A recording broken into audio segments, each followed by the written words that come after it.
క్లియర్గా మనకు అర్థమవుతోంది.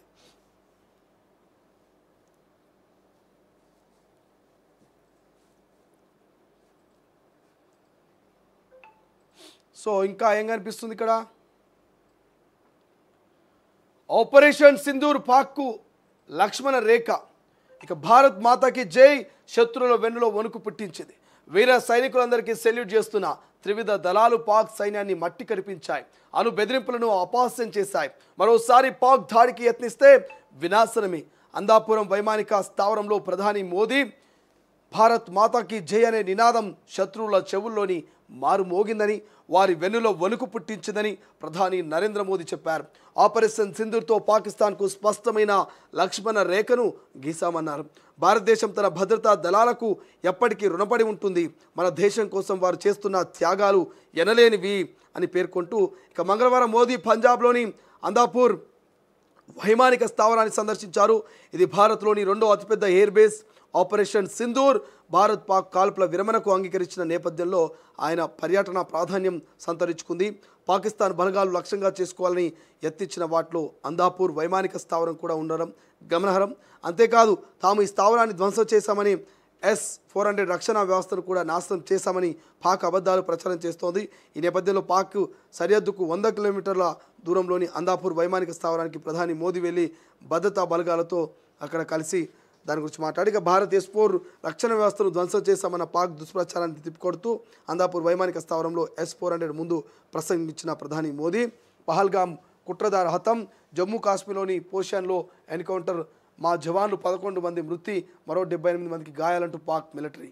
ఇక అబద్ధాల ఫ్యాక్టరీ పాకిస్తాన్, అందాపూర్ స్థావరం నాశనం అంటూ ఫోటోలు, ఇదంతా అబద్ధమని తేల్చిన ప్రధాని నరేంద్ర మోదీ ఇతర ఎయిర్ బేస్లపైన పాక్ తప్పుడు ప్రచారం అంటూ వార్త కనిపిస్తుంది. రైట్. సో ఇక్కడ మనం మాట్లాడుకోవాల్సినటువంటి 2 అంశాలు. ఒకటి, అబద్ధాల ఫ్యాక్టరీ పాకిస్తాన్ అంటూ మోదీ చెప్తా ఉన్నాడు. వాస్తవమే.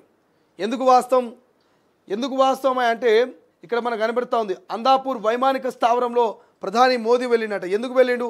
అందాపూర్ వైమానిక స్థావరాన్ని మేము దాడి చేసి మొత్తం నేల కూల్చేసినామని పాకిస్తానోడు ట్వీట్లు పెడుతున్నట్ట. పాకిస్తానోడు ప్రచారం చేస్తున్నట్ట.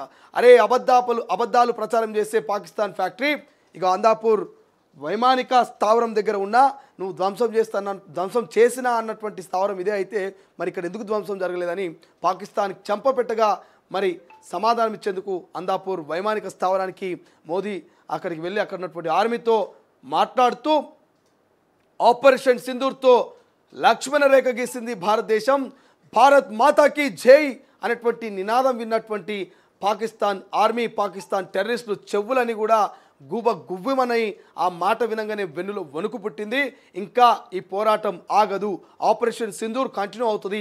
మళ్ళీ ఎప్పుడైనా కాల్పుల విరమణని, సీజ్ ఫైర్ని, ఒప్పందాన్ని కనుక ఉల్లంఘించి పాకిస్తాన్ నుంచి డ్రోన్లు వచ్చినా, బుల్లెట్లు వచ్చినా మరి భారతదేశం వైపు మరి భారతదేశం నుంచి ఆర్మీ మిసైల్స్ పంపిస్తుంది, పాకిస్తాన్ని తునాతునకలు చేస్తుంది, ప్రపంచ పటంలో లేకుండా చేస్తుంది అన్నటువంటి పూర్తి నమ్మకంతో ఇండియన్ ఆర్మీ ఉంది. ఇండియన్ ఆర్మీకి నా సెల్యూట్ అంటూ నరేంద్ర మోడీ నిన్న సెల్యూట్ చేసినటువంటి సందర్భం.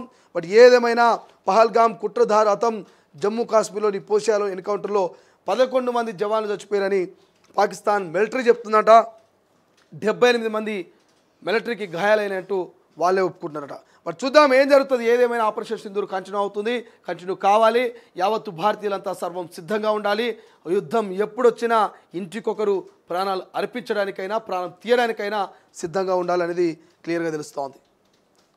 రైట్గా వెలుగులో ఉన్నటువంటి హెడ్లైన్ చూస్తే వెలుగులో సేమ్ యాస్టీస్గా ఆపరేషన్ సింధూర్కి సంబంధించింది ఉన్నది.